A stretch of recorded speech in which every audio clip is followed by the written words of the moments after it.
So we are now 2 months, over 2 months in, and Thomas is developing quite the personality. So in this video, I will be going over how Thomas has been doing in his 2nd month, how he has been doing with breastfeeding, his health and development, as well as his temperament. I will also be going over how I've been doing postpartum.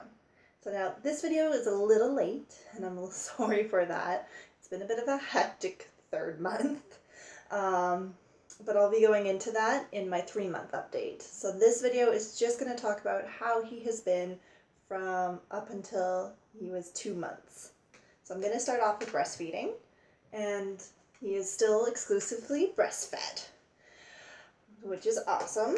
Just was going really well. He is still cluster feeding though, and not just days and nights now. So fun, having to get up sometimes every hour to feed him. Was at my breastfeeding support group though, and the doctor who runs the group suggested that instead of offering him my 2nd boob at night, to re-offer my 1st.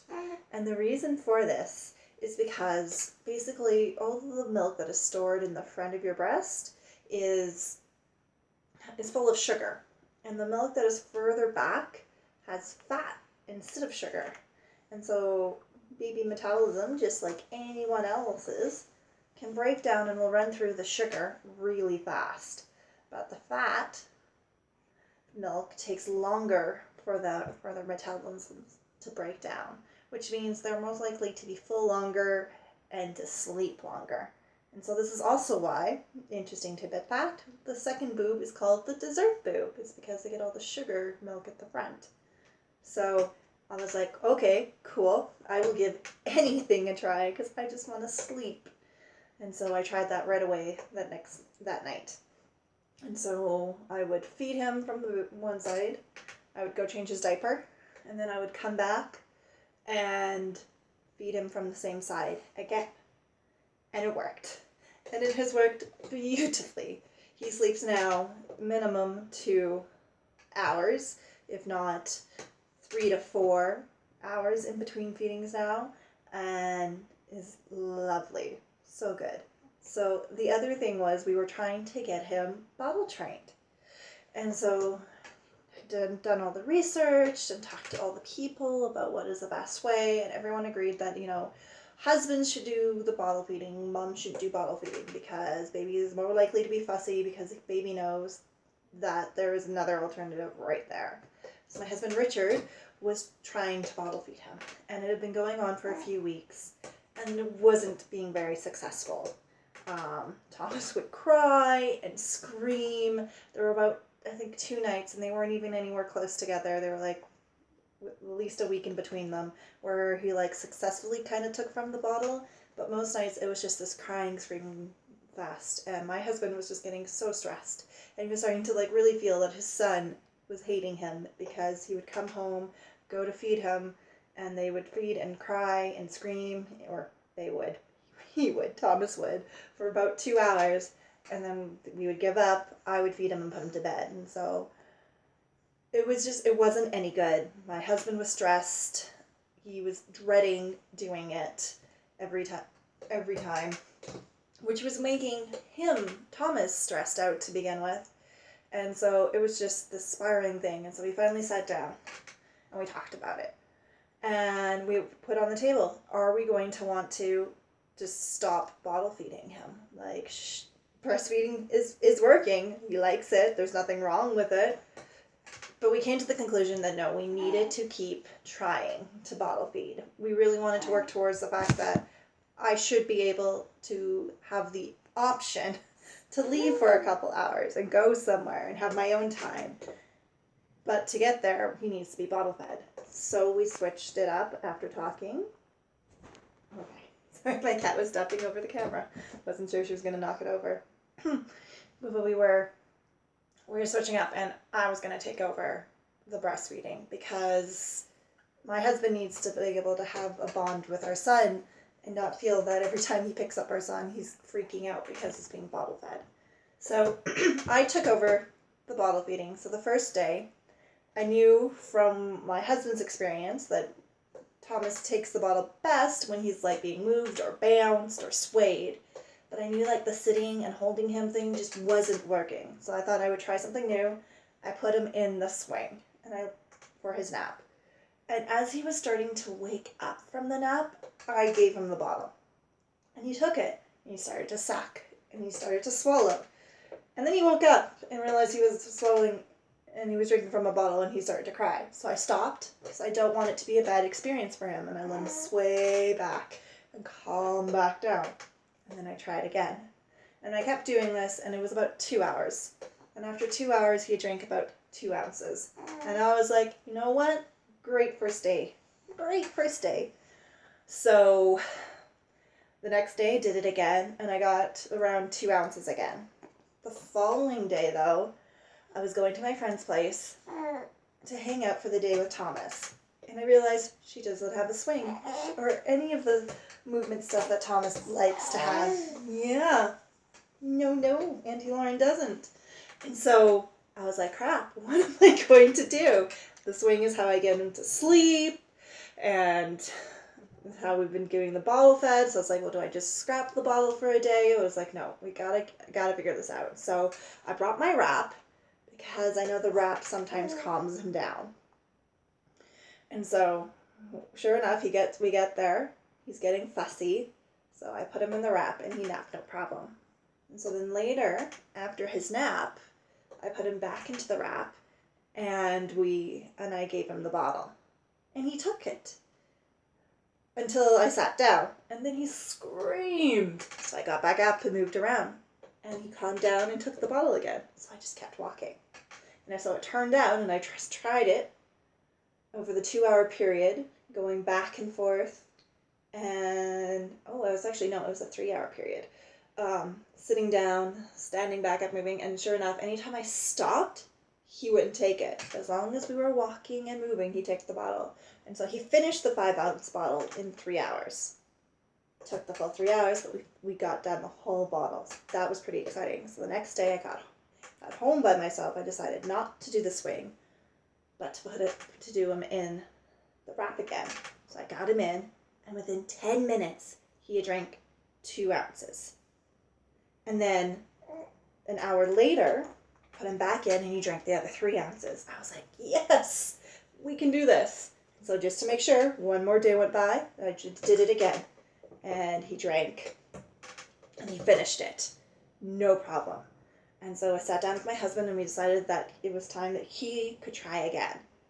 And so my husband got home and we decided it was time for him to try things. So I got him into the wrap, put Thomas in it. And I could see that my husband was nervous. But no problem, Thomas took the bottle. All of it for my husband. No crying, no screaming. It was great. It was absolutely fantastic. So the key for Thomas is he has to be in the wrap and we have to be moving at all times. So that is all I have for breastfeeding this month. On to health and development. Yeah, on to your health and development. Oh, we're somehow turning. There we go. Health-wise, Thomas is doing really well. He had his second month checkup for the first time with our family doctor. And he also had his 2-month vaccinations, which, surprise, surprise, he was not a fan of. No, you weren't.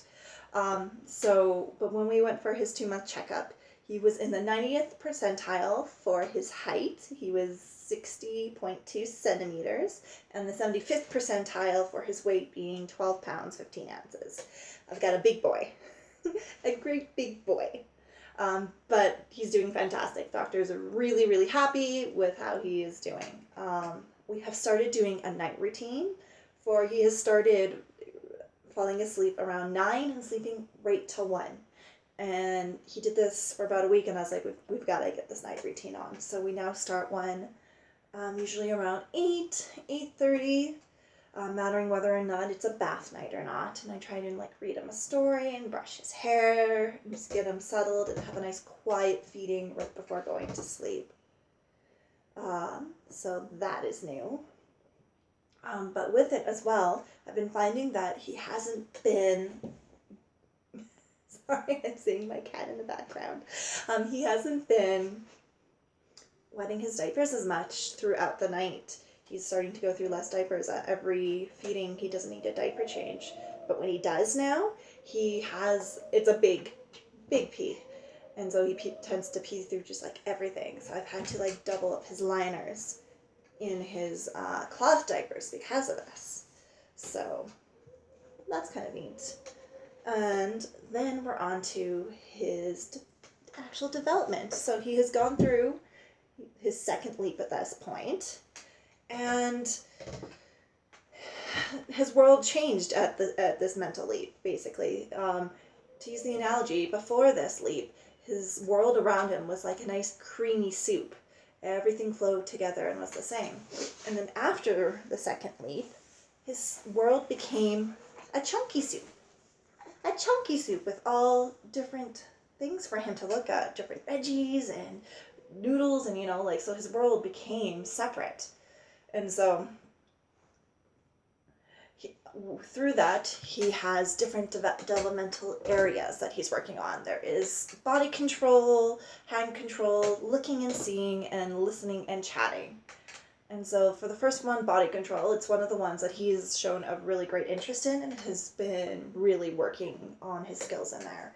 He was able to consciously turn his head towards something of interest. He loves kicking his arms and legs. He allows himself to be pulled up into a standing position. He's not so keen on being pulled into a sitting position. He doesn't so much at that point care about sitting. He much prefers being stood up. In fact, he gets mad after you put him down from a standing position. He tries to lift his head and body while laying face down, shows increased desire to sit, is able to look left and right when on his stomach. There you go. And is starting to make faces. So doing lots in that category. So many things. Then for the next, for hand control at this point, he hasn't really done anything with his hands. He still hasn't really discovered them yet. The only thing he does with them is he sucks his fist or sometimes his thumb. But it hasn't been an area of interest. For looking and seeing, he loves, this is another big area that he's been working on. He loves watching people move around, walking and talking.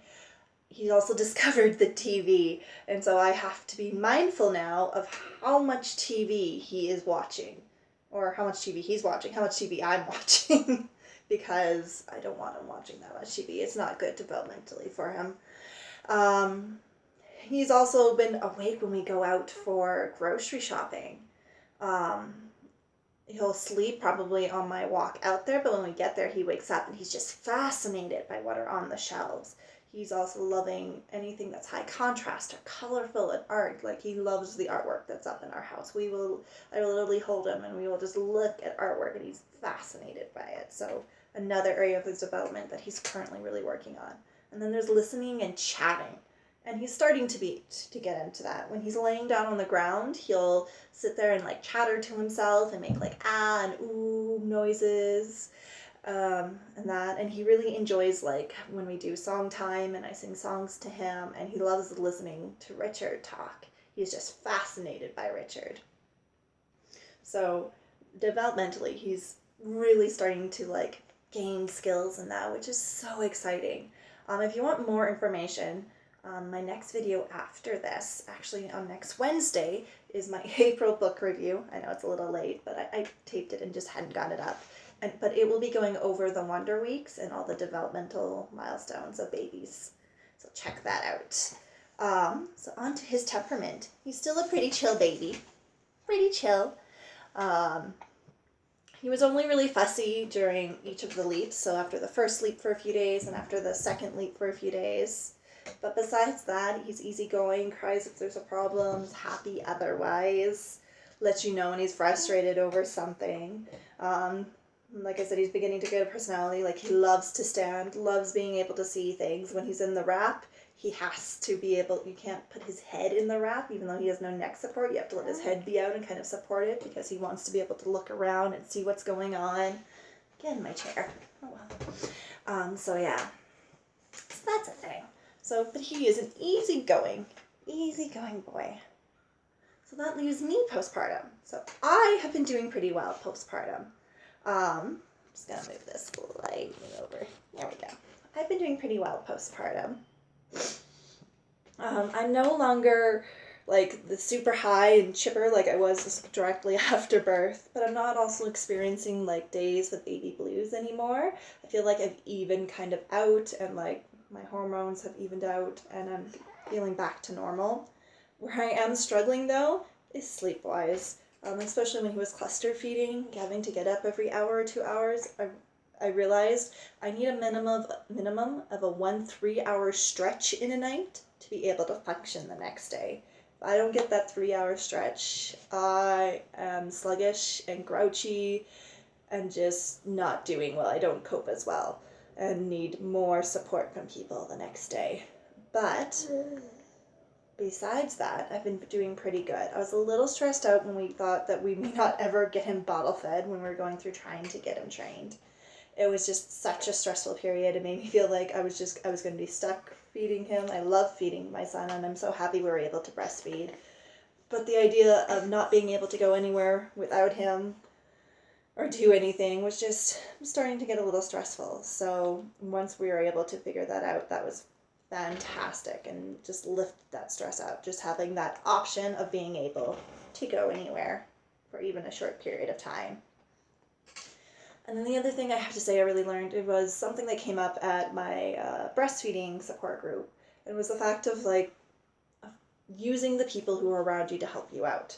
So, I mean, we have so many people who have come by and want to see and visit Thomas and see how he's doing, which is fantastic and I absolutely love. But as one person there put it, it's having a baby tax. You want to come see the baby, there's a baby tax.